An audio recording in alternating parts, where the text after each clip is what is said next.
Welcome back, everybody. Today, we're joined by Alex Smith, who spent 5 years in digital marketing before becoming a business developer at Green Solutions Land Care, a veteran-owned commercial landscaping and site work company here in Lexington, where he's betting that curb appeal is really a first impressions business and running autonomous mowers to prove it. Alex, welcome to the studio. How are you today? Aram, Yemi, thanks for having me. It's been a whirlwind week so far. Yeah, Definitely trying to keep the momentum going. that's good stuff. Good stuff. Yeah. Love to hear it. We always like to stay busy and keep things moving. So So, we're going to go over a few things now. I think just to start off for people tuning in, Alex, this may sound kind of like a landscaping episode, right? But this is really about selling something that people typically only notice when there's a problem, right? Mhm. Whether that's brown lawn, maybe the ice over lot that's not been cleared yet, drains backing up, that type of thing. So, we're going to try to get into a few things here. So, Yemi, you kick us off and we will get the show on the road. So Alex, I know that you were in marketing. I have dabbled in marketing myself. Commercial landscaping is just one of those things where people only notice it if something's wrong, and it's different versus like marketing. It's like, well, if that doesn't get any leads, if I don't get any phone calls, it's pretty obvious. But like commercial landscaping, like how do you build a business? How do you sell that while, the best work is invisible, like nobody notices? well, I think that's the thing that, like Aram said. So I did a 5-year stint in digital marketing before coming to commercial landscape. The biggest thing that translates is a first impression. So whether from the marketing side, hey, that's what your website's going to look like, what your marketing message is going to look like. Your landscape should be serving as that physical marketing message at that point. I had a client of mine tell me one time, he said, when people interact with your business, they care about 3 things. The first thing, what the landscape looks like outside. Is it inviting? Does it look like it's well maintained? Because I'm sure both of you can attest, if it shows that you're a good steward to the things that you have, people are going to notice. The second being what that front entrance looks like once you walk inside. What does that front office or reception area look like? Does it look inviting? Third thing being the bathroom. Funny enough, if Yep. the bathroom is clean, people remember that. If it's not clean, they'll also remember that and probably share a picture. Yep. So he said, if one of those 3 prongs, he's like, I like to look at it like a three ring minder. If I can clip all 3 of those things shut, I'm going to win them every time. But if that Gotcha. doesn't happen, it's just going to fall apart every single time. Yeah. And would you like kind of taking that a little bit further, I guess, what's a way that maybe landscaping for particular property is actually costing an owner money and something that they don't see until like, oh, it's a real big problem. Now it's really expensive. What's like, Yes. I guess, something that you've seen on the front end of that before maybe an owner might actually see that there's a problem? So biggest thing, the the biggest mystery for properties that have irrigation systems, those pesky sprinklers that you'll see in your apartment complex at 12:30 in the morning, or if they're watering like as I'm trying to go to work or what have you. That is one of the biggest systems that we will see fail early and often if it's not detected. One, overwatering. Plants get oversaturated, don't have the right amount of water, things are going to happen and it's not going to look great. You're going to start having washout in certain areas. Your grass is going to suffer as a result. B, your water bill is going to go up. Let's face it, if property management or if we are really just trying to be good stewards of what we have, we're trying to, one, make sure everything looks good, but 2, also make sure we're doing so in a cost effective manner.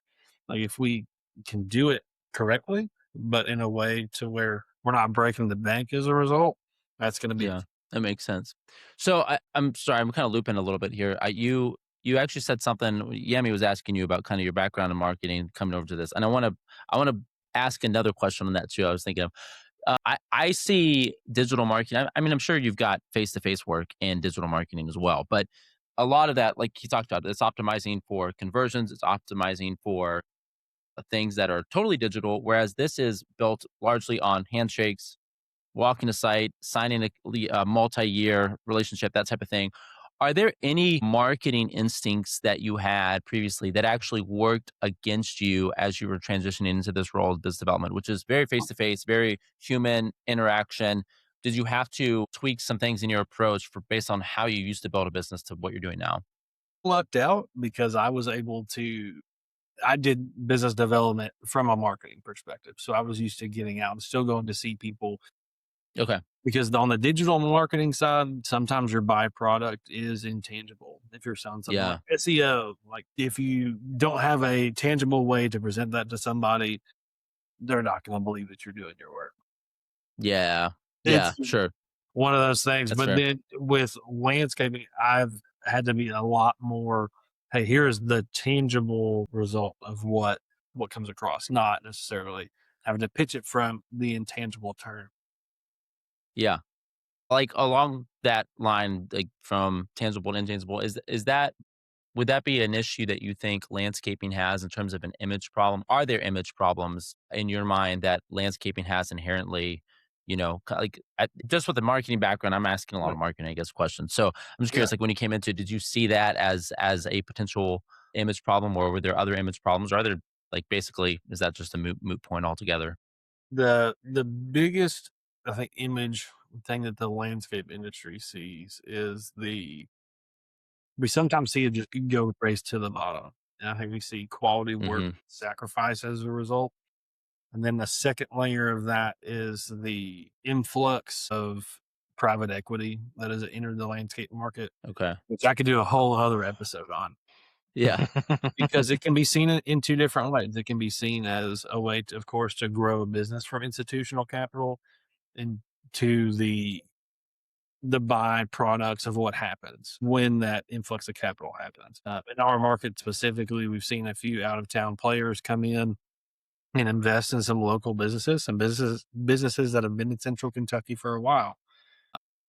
And I've heard firsthand from some of our own customers saying, "Hey, it's not like how it was 20 years ago when you Mhm. still had Mhm. mostly mom and pop operations around here," and it takes it to a whole different level. Yeah, well, just like I have so many thoughts. Hey, Alex, sorry I'm late. Now, you're No, I was breeding a mare. LOL. Doesn't get more Kentucky than that. But I was just curious. I mean, with on that same of having investors and stuff. I work for Dealers Digital, so I sell actually digital marketing for dealers. So I'm very familiar with. I can't wait for our future quiz of all of the. Well, I guess let me start with that. Alex, what kind of mowers do you use? This is a It is a serious serious conversation. question. Like, I So know Mhm. what kind of business you're running based on this answer to this question. we are Team X Mark. We love So, that. We love a good bougie guy. well, except for our robots. Did Our you go? robot.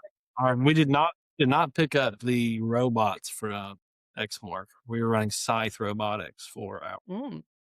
Yeah, I was like, well, I mean, they did their autonomous one is pretty cool. It's rather large though. I don't what what It, it's your it's so our autonomous motors that we run through Scythe are 52-inch, so not as big as some of the others in our fleet, but it is all electric, so it does turn some heads whenever we use them. We use them a lot in like school districts and stuff, and people are like, "Whoa, where do these come from?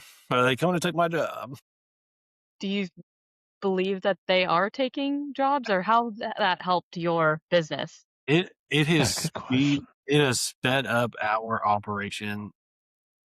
Like I can't even describe. So when I came into the green industry last year, we were on a cusp of like we had just brought these mowers on. We brought these on last summer, and we're like, okay, let's find use cases for them. I joke that I like to use them for M&M. It's gonna be your mundane mowing, but with those wide open fields, like those things that you're like, okay, I am on a zero turn for the next 4 hours of my life. Let somebody or something else handle that. Using this as an example, we have a industrial property down in Danville. Would take a 4-man team the entire day before rolling out our robots out there. So with now being able to roll out our robots as well as having guys continuing to work on top of them, we turned that into a 10-ish hour day down to a 4-hour cycle for that specific account because it has a lot of the M&M mowing, very mundane mowing, very wide open fields, great for that type of application. So does the tech help you close deals? Or is it something like, I'm wondering how that, because Hmm. I don't know, just thinking about I feel like society's in this kind of love-hate relationship with technology right now, especially with the rise of AI. So is it something that you've got to sell around, or is a client picturing like a Terminator, like, cutting their grass, or, So I will say we did make some AI videos of them turning into Transformers. I'll have to send those Snap. online. They're out, That's great. more than, but it has honestly been a very big unique selling point because it also helps us formulate ourselves as a thought leader in landscaping. Not just, okay, here's all the guys out of town coming in, bringing in different practices. This is how we are changing our local landscape industry. There are a few other firms in town that have the same mowers that we have, but I don't think they do a good job of being able to express, hey, this is why we brought them on, changing the footprint in terms of moving to electric mowers on that front, see how that's going to be sustainable versus your typical gas powered mowers, and then moving over into the cost savings. At the end of the day, we want to be able to save people money with whatever innovation we can roll out. Don't get me wrong. We want to make money too, but we also don't want to bend people over just to try to get advancement in the industry as well. Yeah. So That makes right now sense. we projected over, with this being our first full season to collect data with them, we were projecting about a 15% savings on that first initial contract. That's great. So yeah. I'm Dang. interested to crunch those numbers come December 31st. Yeah, yeah, yeah. We'll tap you back for that and get an update there. No, so we talked a little bit about first impressions earlier already, and some of the things that people are looking at. I'm curious though with your customer base, because I mean there are probably several different types of customer beyond this, but you're at least working with what property managers, HOAs, directors for facilities, potentially GCs if you're working on new construction type stuff. So I'm curious from a high level standpoint how some of those different customer categories have different needs and what first impressions mean to each one of them individually. Like how are you navigating that for a different type of customer in this space? So so we've done some very deep work into our ideal client profiles. So mainly, like you said, into those industrial spaces, like those manufacturing facilities are going to look a little bit different than commercial retail. So if I'm going to show up to like a Biscuit Belly in downtown Lexington, for example, not one of our properties, but just using it as an example, that type of landscaping is going to look a little bit different than a warehouse in, say, Winchester, for example. What Makes sense. counts as inviting and gets the job done for folks property Mm. to property is very different. So like apartment complexes do a very good job in like the multifamily space itself, really, in terms of creating big floral displays and creating things that you got to stop people's attention driving down the road. Especially, let's think about how big of an influx Lexington is with some of the housing issues inside of Lexington. You still have people commuting in and out of town. It's those apartments' jobs to capture people's attention, whether they're driving down Nicholasville Road, Tate's Creek, anywhere else. If we can capture that off of that first impression, cool. Back on the industrial manufacturing side, not going to be as big of a push if it's, hey, I just need my grass mowed so it still looks presentable. Make sure my mulch looks good, but doesn't need to be as much of a eye capture that something like multifamily does. Sure. Yeah. That makes a lot of sense. Yeah, you're selling different you're selling different very, very different needs there. And then like on the other side of impressions, if we think of, the first impression for your client, that's their business, right? Like you're providing a first impression for them for their business. The other question to that is what is the first impression on your end, meaning your crews when they show up? What does that look like for you guys at Green Solutions when you got crews rolling in? What do you want that first impression from the Green Solutions facing forward to be, and how are you developing that in your teams and crews? It's really showing like, hey, this is a team that wants to show up and cares about what they're doing. So of course, making sure everybody's uniform, make sure even down to, hey, make sure your shoes are tied. Like Okay. you would think in some cases, if you go into some businesses these days, like there's some people that don't even have their shoes tied anymore. Yeah. Being That's able to just, hey, I can take pride in, if I can take pride in how I look showing up to work, I can also take pride in the work that I do as a result. So we try to use that. We try to have equipment that is up to date, clean. We're not going to ride around like we just went through a big old mud pit coming into Sure. work. Now, Yep. No, that my makes personal sense. truck may look a little bit different. May not. I joke all the time. I say I clean my work truck out significantly more than I clean my personal stuff out, because I think it takes that ownership into what you're doing in the mission of where you're going. Because I think we've developed a culture here, even and really in the last 12 to 18 months, as we've dialed in where we want to go. We've got some pretty big growth goals over the next few years, and we've It's got awesome. everybody bought in to say, "Hey, I am a part of something bigger than just me showing Yeah. up," and and we're casting that vision from top down. That's awesome. I think that gets often overlooked when businesses, small, medium-sized businesses are doing their scale up, Mhm. is like at the management, the business development team, the owners, they can all be on the same page, and that vision of like, hey, we're all in this together and we're all going to the next phase isn't communicated to all the employees all the way down. But that's important because if you're creating buy-in and the entire company is bought in, then at the smallest level, all of those first impression notices, everybody has a part in that, right? They all have Yeah. a degree of ownership. So I think that's really cool. I think just even in my own company, I know for a long time I went without, bringing everybody up to speed with, hey, this is what we're doing right now. This is where we're growing accounts.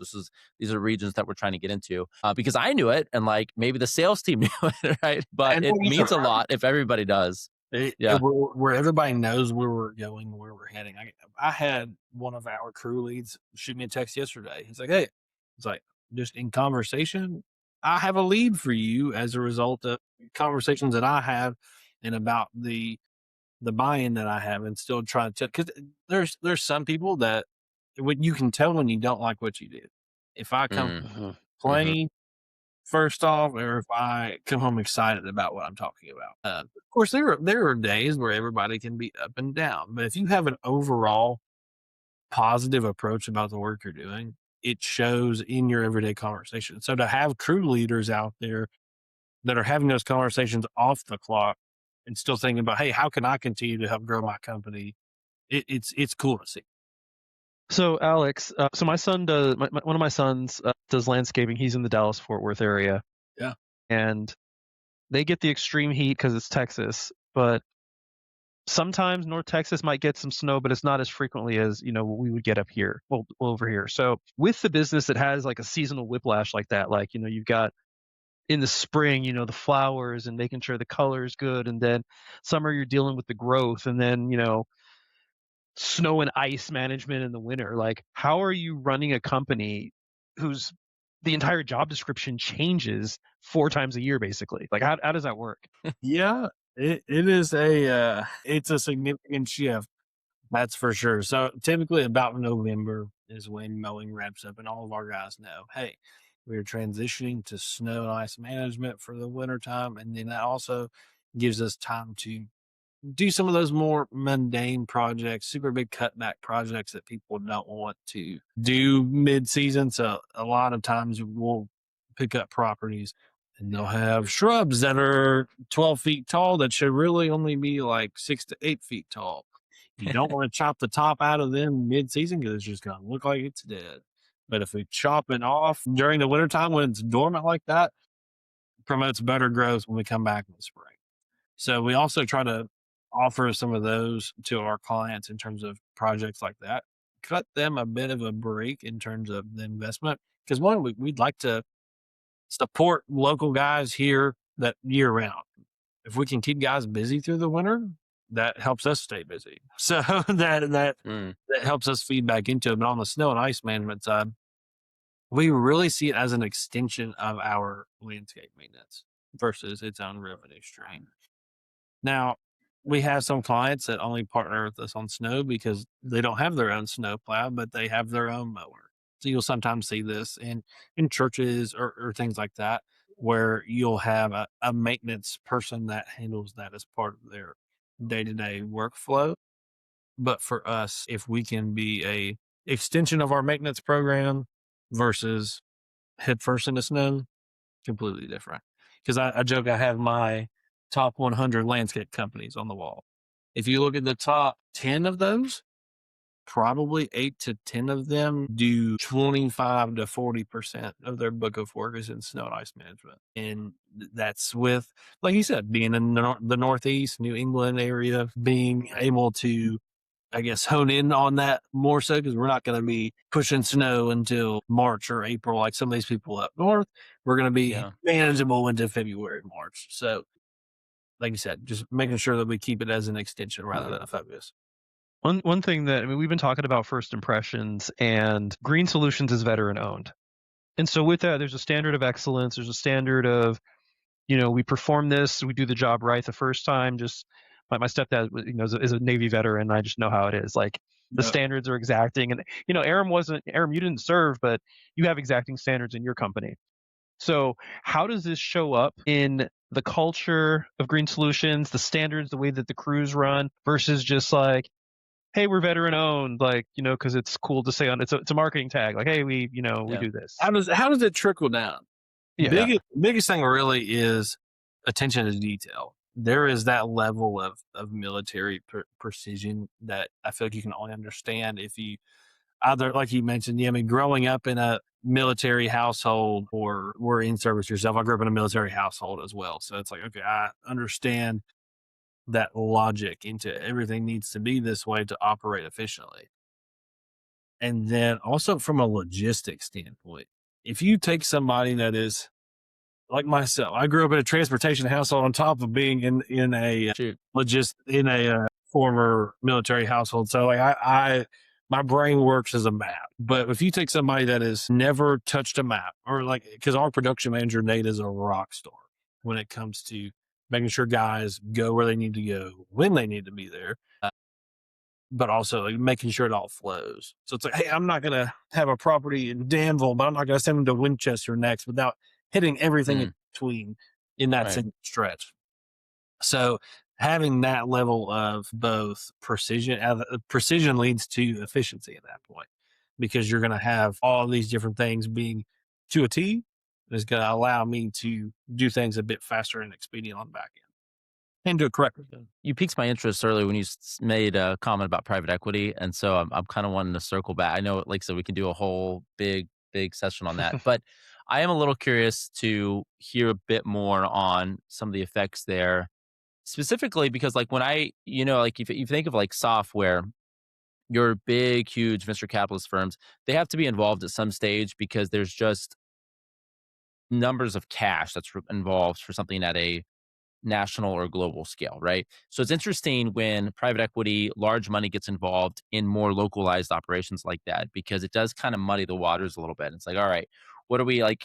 It's sort of it's the data center question right now for these small towns. It's like just like springing up bunch of temporary jobs and then like kind of wiping out stuff. So I'm just, like maybe tease us out a little bit more on that and kind of what you see some of the biggest impacts, maybe pros and cons in that sort of rollout is specifically. I'd love to, pick your brain there.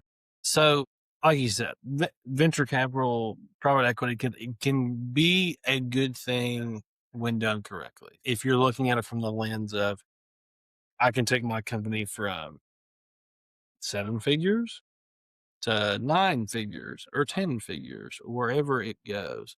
Looking at my top 150 list of landscapers, the top landscaping company in the country, Brightview, it's a $2.7 billion operation, and trickles down to 100. Spot 100 is 36 million. Of all of those, I would say roughly 60 to 70% of that list is private equity or venture capital backed.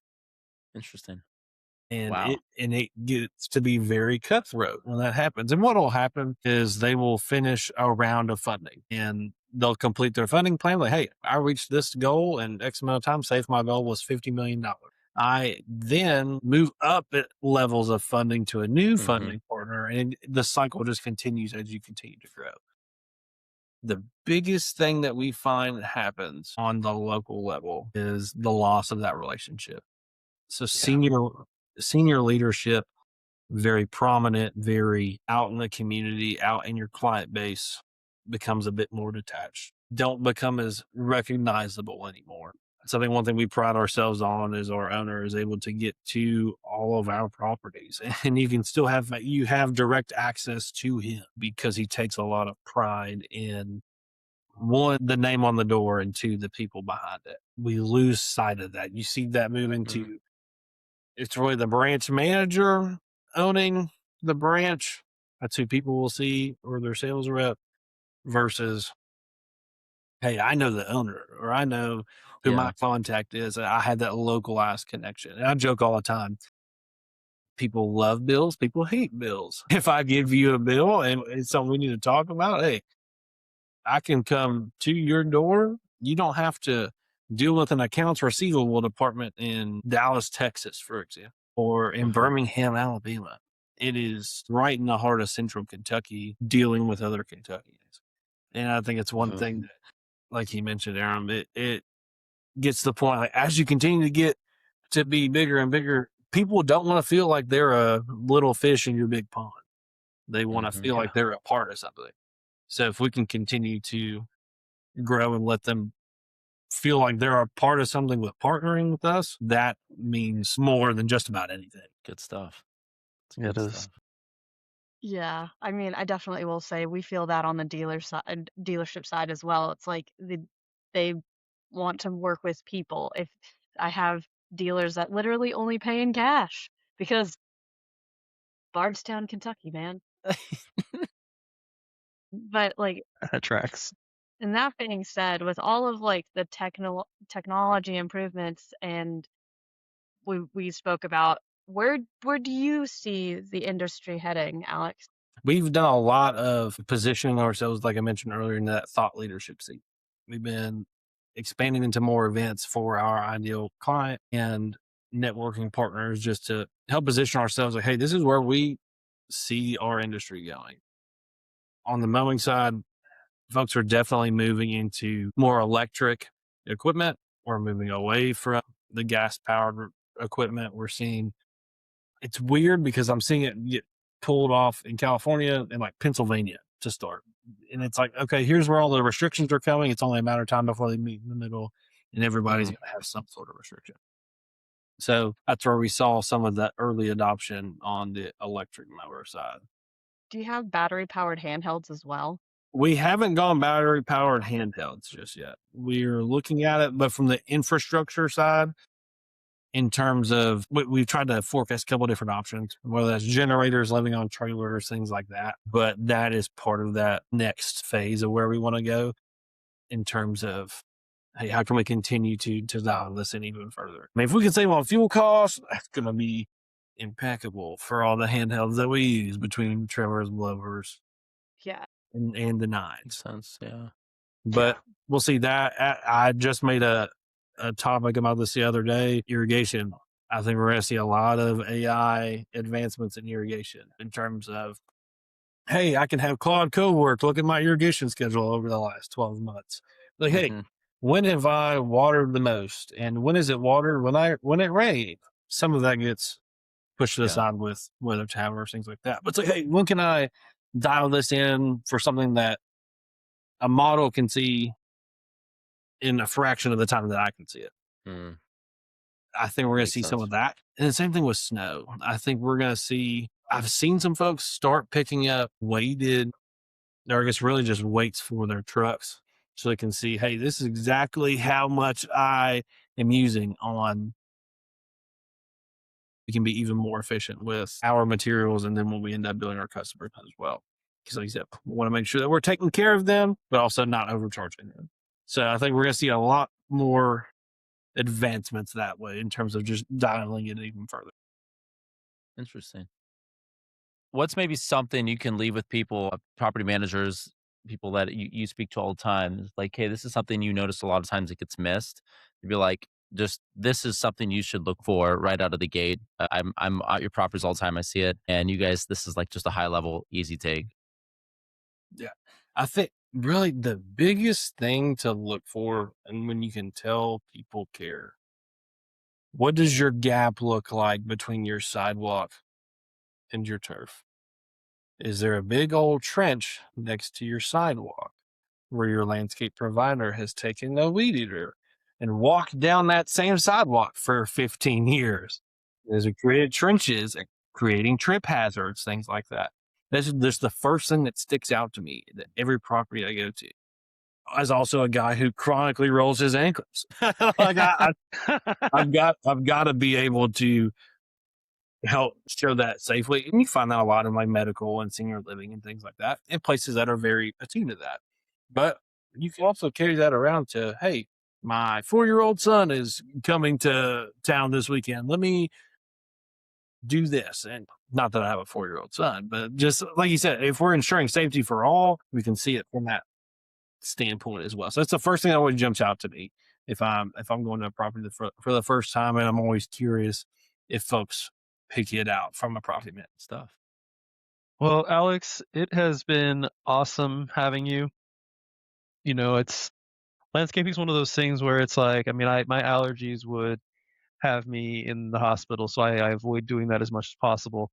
But I understand that it's important for the look of the property. Absolutely. You know, got to have that in place. So where can we find you? Where can we find Green Solutions? You know, give us it's now time for an audacious advertisement if you'd like. Oh yeah. Usually you find me on LinkedIn. I'm usually pretty active on there, trying to, like you said, expand that thought leadership of what we're trying to do here at Green Solutions. We try to stay pretty active on most socials, Instagram, Facebook. That's where you'll see a lot of our finished project side. And then really, like you said, those are the best places to catch me. And then check out the website, greensolutionslandcare.com, if you're ever wanting to see even more footage of what those autonomous mowers look like. Yeah, you Sweet. won't hear them, but you'll Yeah, see you them. won't hear them. You will see them. See that right there? That's a selling point for me right there. That right there. Like, you can come cut my lawn at 7 a.m. as long as I don't hear you. So That's great. we really appreciate you joining us. Thank you so much. Absolutely. You know, all the best from one marketing guy to another. Thank you again. No, yes, appreciate it. Yeah. Thanks, Alex. Hope you have a good rest of your week, man. Awesome. You as well. All right. Thanks. Cheers. Cheers.